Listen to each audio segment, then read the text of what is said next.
साथियों नमस्कार, मेरा नाम है रवि कुमार और स्वागत है आपका knowledge is the key by Ravi के इस वीडियो में। क्या आप जानते हैं कि वर्तमान में मनुष्य जिस तरह के कार्यों के लिए अपने दिमाग का इस्तेमाल कर रहा है, असल में मनुष्य का दिमाग इन सारे कामों के लिए नहीं बना था। उदाहरण के लिए वर्तमान में मानव अपने दिमाग का इस्तेमाल करके असंख्य प्रकार की गणितीय गणनाएं कर रहा है, साथ ही फिजिक्स के नए नए नियम भी ढूंढ रहा है, अपने स्वयं की जेनेटिक कोडिंग को बदलने की कोशिश कर रहा है, कंप्यूटर प्रोग्रामिंग सीख रहा है, नई नई लैंग्वेजेस बना रहा है, विज्ञान की मदद से बहुत दूर स्थित तारों की खोज कर रहा है और उनकी दूरी की गणनाएं कर रहा है। प्रकृति ने हमारे दिमाग को ये सारी गणनाएं, संकल्पनाएं, गणितीय खोज वगैरह करने के लिए नहीं बनाया था। और ये मैं नहीं कह रहा, ये मनुष्य और दिमाग पर हुए रिसर्च और स्टडीज कह रही हैं। अगर इस बात को सही माने तो साहब तीन सवाल बनते हैं। पहला सवाल कि अगर मनुष्य के दिमाग का निर्माण, मनुष्य के दिमाग का विकास इन सारे कामों के लिए नहीं हुआ था तो फिर कौन से कामों के लिए हुआ था।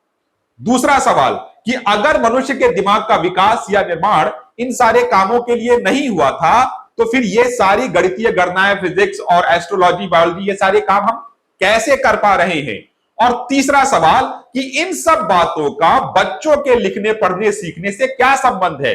कक्षा या घर में ये सारी बातें बच्चों को लिखने पढ़ने में कैसे मदद कर सकती हैं। तो मैं आपको यकीन दिलाता हूं कि मैं इन तीनों ही सवालों के जवाब दूंगा और मेरा अपना फेवरेट सवाल है तीसरा वाला, यानी कि बच्चों के लिखने पढ़ने में इससे कैसे मदद मिल सकती है। इस पूरी कहानी को धैर्य और ध्यान से सुनिए। कहानी खत्म होते होते आपको इन तीनों ही सवालों के जवाब मिल जाएंगे। तो पहले सवाल से शुरू करते हैं। प्रकृति ने हमारे दिमाग को किस तरह के कामों को करने के लिए बनाया था। इस सवाल के जवाब को समझने के लिए आपको जीवों के प्राकृतिक विकास क्रम यानी एवोल्यूशन से संबंधित कुछ बुनियादी सिद्धांतों को समझना पड़ेगा, जिसमें से पहला सिद्धांत है जीवों का प्राकृतिक विकास एक लंबी प्रक्रिया है, यानी एवोल्यूशन एक बहुत लंबा प्रोसेस है। इसमें किसी भी शारीरिक और बौद्धिक क्षमता के विकास में लाखों वर्षों का वक्त लगता है। उदाहरण के लिए जीवों का तेज दौड़ पाने की क्षमता, कुछ जीवों का रात में देख पाने की क्षमता, मानव का दो पैरों पर चल पाने की क्षमता और विभिन्न प्रकार की ध्वनियों से भाषा का निर्माण करके उसको प्रयोग कर पाने की क्षमता, यह सब लाखों वर्षों के विकास में हुआ है। सिद्धांत नंबर 2, पूरी धरती पर किसी भी जीव में किसी भी शारीरिक या बौद्धिक क्षमता का विकास सिर्फ और सिर्फ तीन मुख्य कामों को करने के लिए होता है। वो तीन मुख्य काम कौन से हैं? तो पहला काम है सर्वाइवल, किसी भी हालत में खुद को जीवित रखने की दृढ़ इच्छा। धरती का हर जीव यही चाहता है कि वो किसी भी हालत में जीवित रहे, उसका जीवन चलता रहे। अब भले ही उसके लिए उसे किसी से लड़ना पड़े, किसी को मारना पड़े या किसी से दोस्ती करनी पड़े। दूसरा काम भोजन प्राप्त करना, हर जीव के लिए भोजन अनिवार्य है और वो अपनी पूरी क्षमता का प्रयोग करता है भोजन प्राप्त करने के लिए। तीसरा काम है रिप्रोडक्शन, धरती का हर जीव अपनी वंशावली को आगे बढ़ाने की लगातार कोशिश करता रहता है। मैं यहां जब वंशावली की बात कर रहा हूं तो इसका अर्थ है अपने जैसे स्वयं के जैसे दिखने वाले बच्चे पैदा करना, जिससे उस जीव की प्रजाति का अस्तित्व इस धरती पर बना रहे। जो भी जीव ये तीन काम कर पाने में सक्षम नहीं हो पाते हैं या नहीं कर पाते हैं, वो विलुप्त हो जाते हैं। अब आते हैं सिद्धांत नंबर 3 पर। प्रकृति की नजर में सभी जीव एक समान हैं। हम मानव अपने आप को चाहे जितना भी विशेष मान ले, लेकिन प्रकृति की नजर में हम किसी भी अन्य जीव के समान ही हैं और इसीलिए मानवों में जितनी भी बौद्धिक और शारीरिक क्षमताओं का विकास हुआ वो सब भी उन्हीं तीन कामों को करने के लिए हुआ जिनके बारे में मैंने अभी बताया था। कौन से तीन काम? तो सर्वाइवल, फूड और रिप्रोडक्शन। अब फिर से आते हैं अपने पहले सवाल पर कि प्रकृति ने मानव दिमाग का विकास किन कामों के लिए किया था।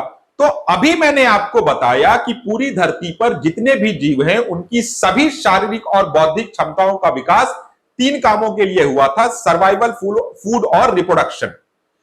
इसी तरह मैंने आपको यह भी बताया कि प्रकृति की नजर में अन्य जीवों में और मानवों में कोई अंतर नहीं है, इसलिए मानवों में भी जितनी भी शारीरिक और बौद्धिक क्षमताओं का विकास हुआ था वो सब तीन कामों को करने के लिए हुआ था, सर्वाइवल, फूड और रिप्रोडक्शन। लेकिन इस बात पर यकीन करना थोड़ा जटिल जान पड़ता है, थोड़ा मुश्किल जान पड़ता है कि केवल सर्वाइवल, फूड और रिप्रोडक्शन के लिए मानव की पूरी बुद्धि और शारीरिक क्षमताओं का विकास हुआ था।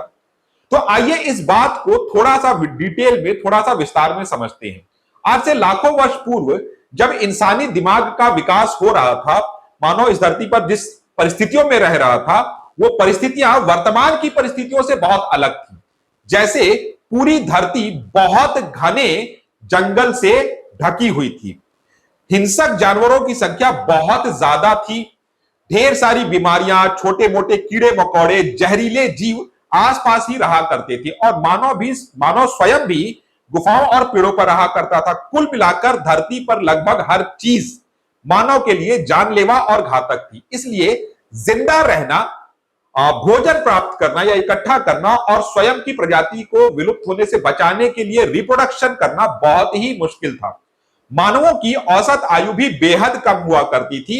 वर्तमान में हमारी औसत आयु 70 वर्ष के आसपास है, लेकिन आज से ज्यादा नहीं, 10,000 साल पहले जब मानव शिकारी जीवन जी रहा था उस समय मानवों की औसत आयु मात्र 25 से 30 वर्ष हुआ करती थी। लोगों की मृत्यु बहुत जल्दी हो जाया करती थी, परिस्थितियां बेहद जटिल थी।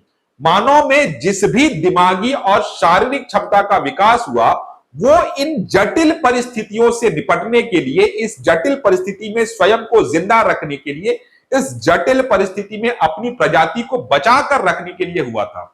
इस बात को कुछ उदाहरणों से समझते हैं।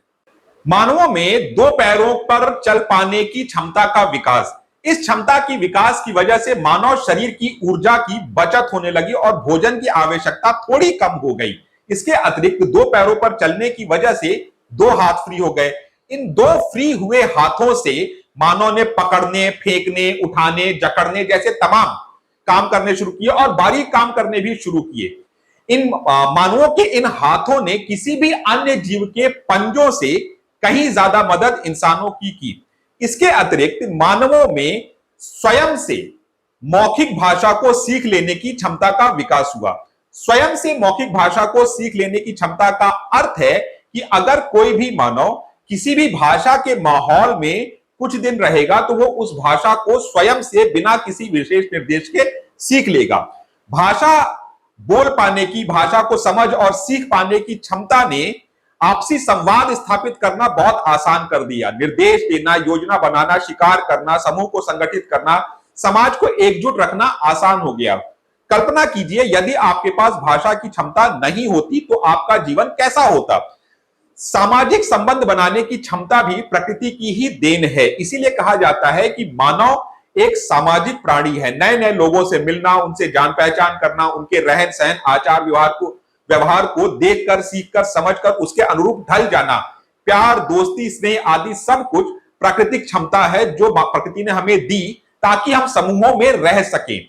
इसके अतिरिक्त चेहरों को पहचानने और याद रखने की क्षमता, दुनिया भर के हर व्यक्ति का चेहरा अलग अलग तरह का है, उनकी बनावट अलग अलग तरह की है। मानव इन नए नए अलग अलग प्रकार के चेहरों को अलग अलग पहचान पाता है, उन्हें याद रख पाता है।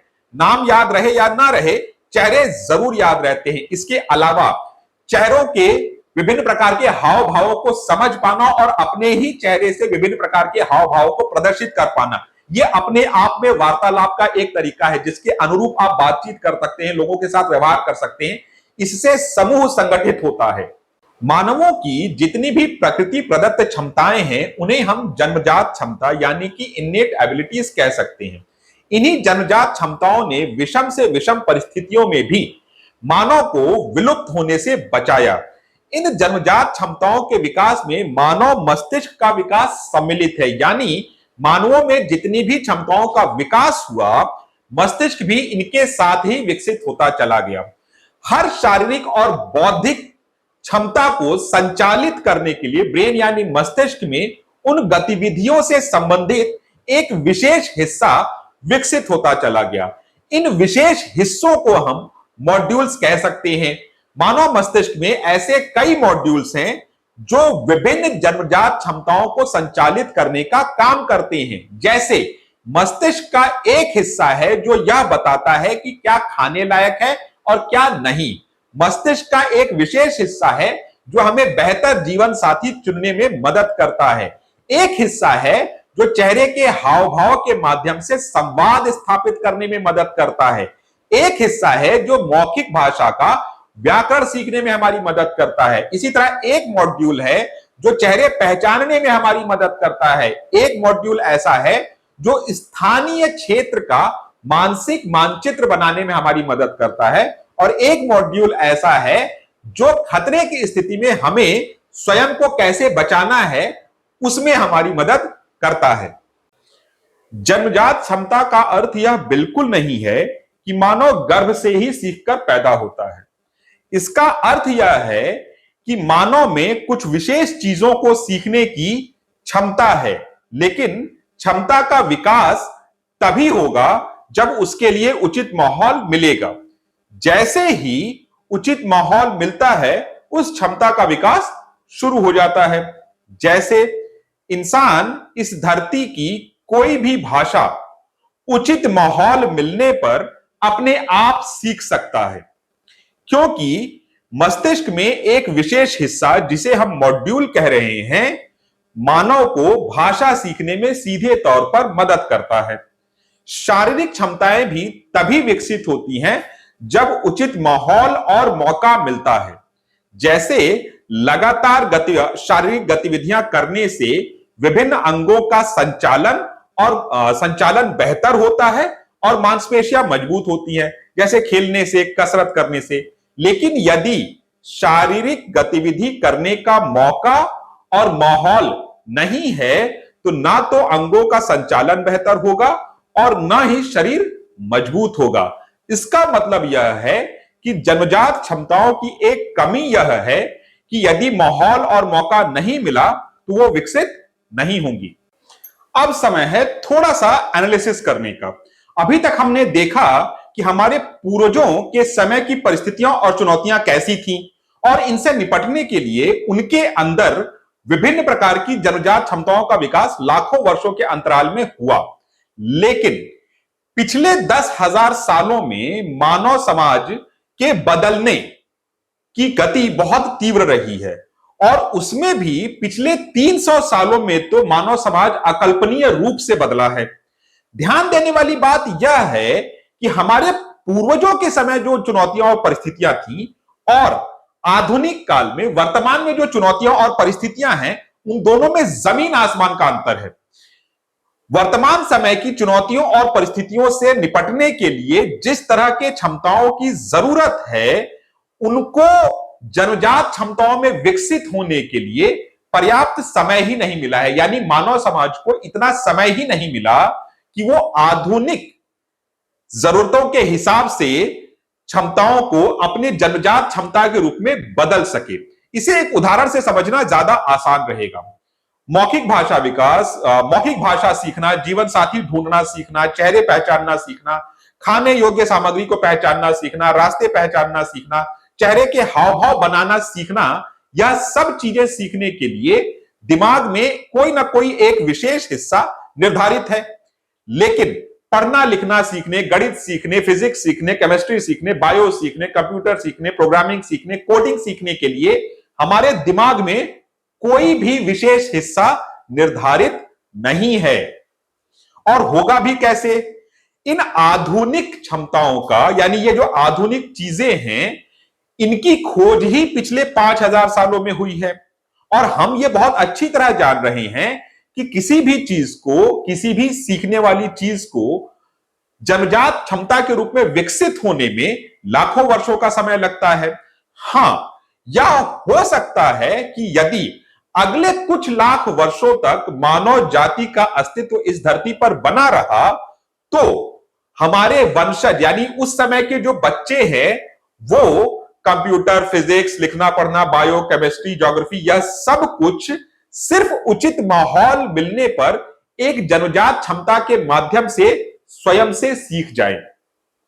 इसीलिए वैज्ञानिकों का कहना है कि वर्तमान में मानव अपने दिमाग का इस्तेमाल जिन कामों के लिए कर रहा है, असल में उसका दिमाग उन कामों के लिए नहीं बना था। तो अभी तक की सारी बात सुनने और समझने के बाद हमारा दूसरा सवाल जो हमने शुरू में पूछा था और ज्यादा महत्वपूर्ण हो जाता है। वो दूसरा सवाल क्या था? दूसरा सवाल ये था कि यदि हमारा दिमाग पढ़ने लिखने, गणित करने, बायोज्योमेट्री ये सब करने के लिए नहीं बना है, तो फिर हम ये सारे काम कैसे कर पाते हैं? इसकी पूरी कहानी बहुत मजेदार है, ध्यान से सुनिएगा। कहानी को समझने के लिए हमें मानव के इस धरती पर रहते हुए जितना भी समय है, उस पूरे काल को हम दो हिस्सों में बांटेंगे।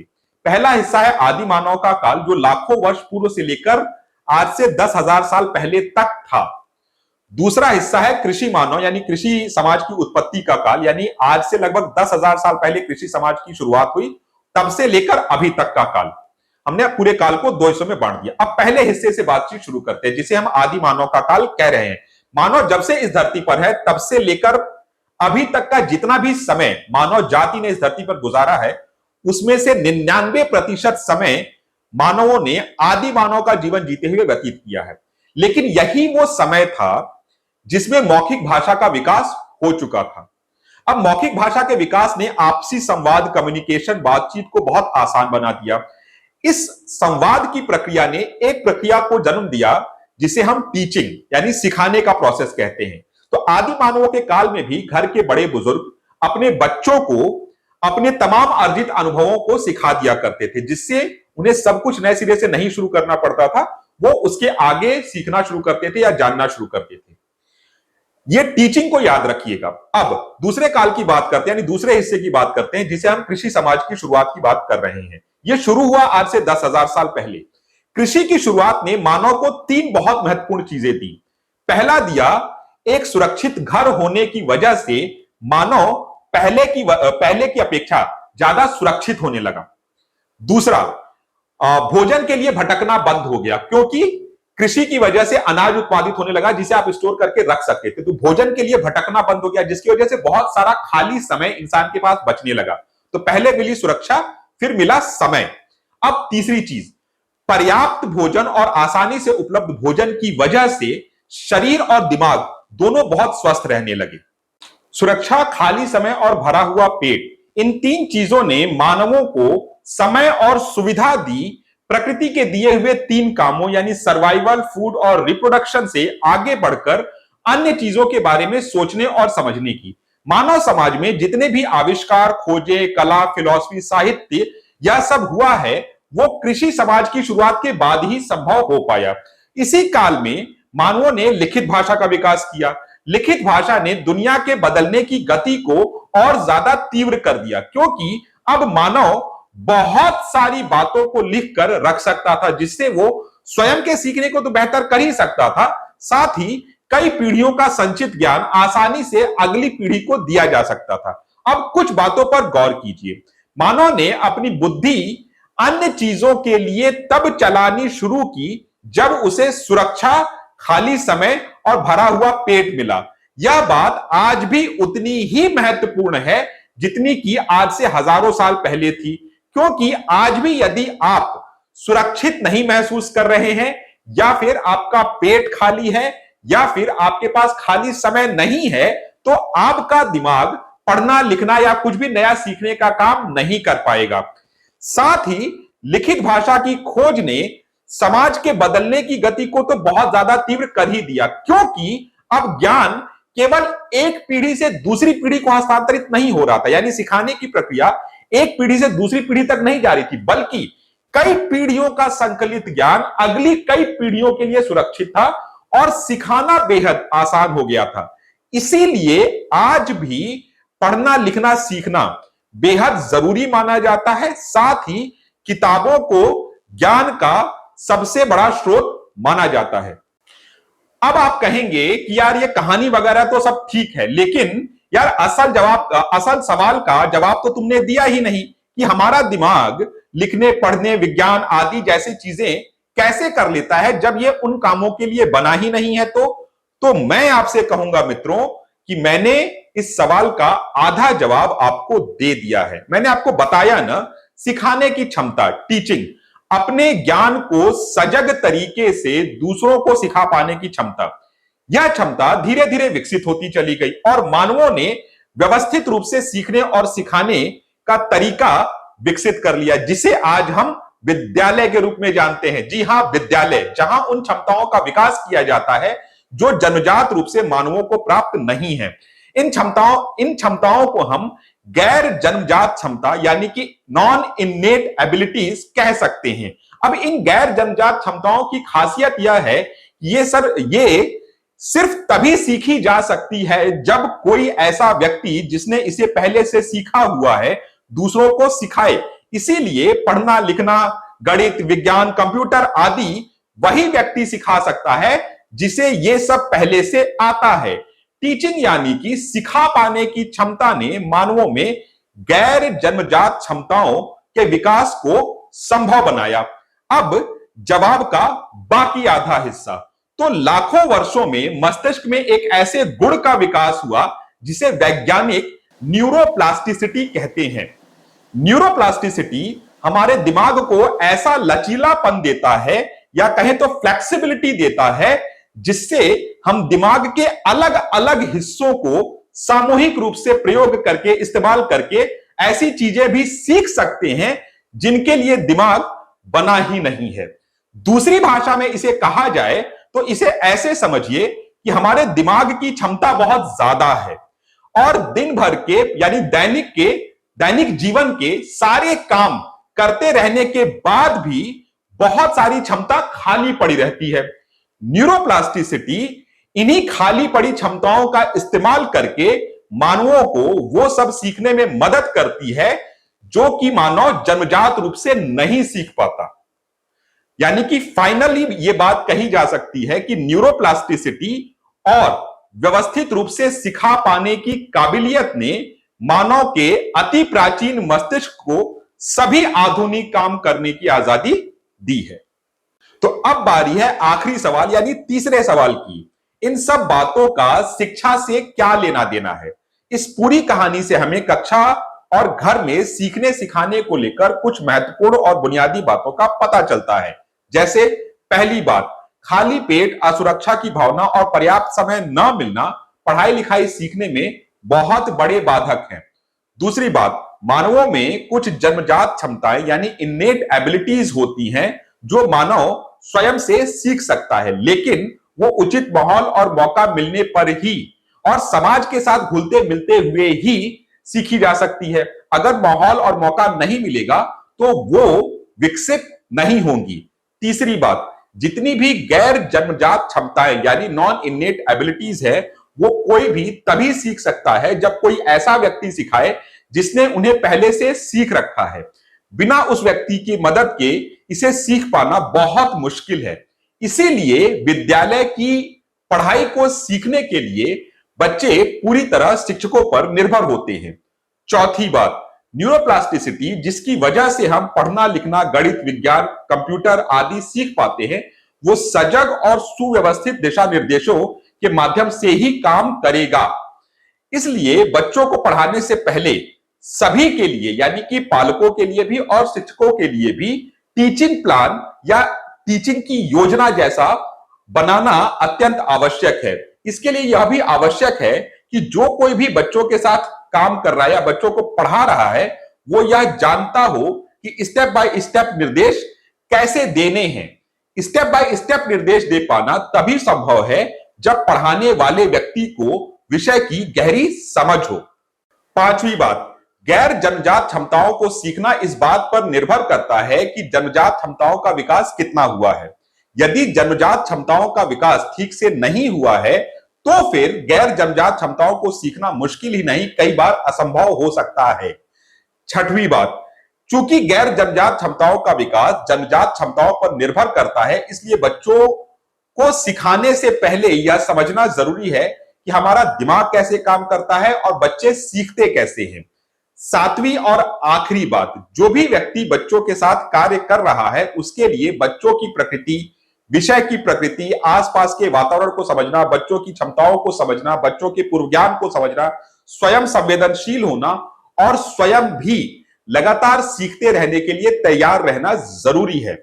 हम सभी बच्चों को सिखाने का कार्य कर रहे हैं, लेकिन यह ध्यान रहे कि एक ही तरीका सभी बच्चों के लिए काम नहीं करेगा, क्योंकि बच्चों में जन्मजात क्षमताओं का विकास उनके माहौल पर निर्भर करता है और हर बच्चे का माहौल अलग अलग होता है। हर बच्चा दुनिया को अलग नजरिए से देखता है, हर बच्चे का पूर्व ज्ञान अलग होता है, इसीलिए कई बार उनके सीखने का तरीका भी अलग होता है।